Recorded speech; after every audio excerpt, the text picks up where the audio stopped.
ఏపీలో ఎన్నికల పోలింగ్ ముగిసిన తర్వాత కూడా హింసాత్మక ఘటనలు చోటు చేసుకుంటున్నాయి.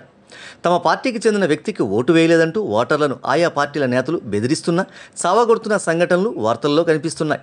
ఇదిలా ఉండగా ఓ టీడీపీ కార్యకర్త దాష్టికం యావత్ ఆంధ్రప్రదేశ్ ప్రజలను నివ్వెరపరిచింది. అధికారంలోకి రాలేమో అన్న అక్కసుతో ఓ టీడీపీ కార్యకర్త వైసీపీకి ఓటు వేసిన తన సొంత తల్లిని కడతేర్చాడు. హేయమైన రాజకీయాల పరాకాష్ఠకు ఉదాహరణగా నిలిచాడు. టీడీపీకి ఓటు వేయలేదని కన్న తల్లిని చంపిన దారుణమైన ఈ సంఘటన అనంతపురం జిల్లా కంబదూరు మండలం ఎగువపల్లిలో చోటు చేసుకుంది. ఈ గ్రామానికి చెందిన వడ్డే వెంకటేశ్లు అనే వ్యక్తి తెలుగుదేశం పార్టీ కార్యకర్తగా ఉన్నాడు.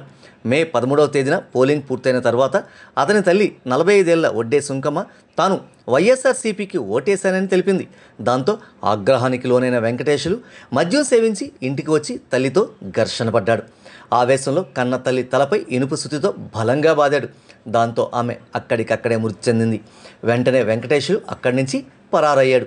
సమాచారం అందుకున్న కంబదూరు పోలీసులు హత్య జరిగిన ప్రదేశానికి చేరుకొని కేసు నమోదు చేశారు.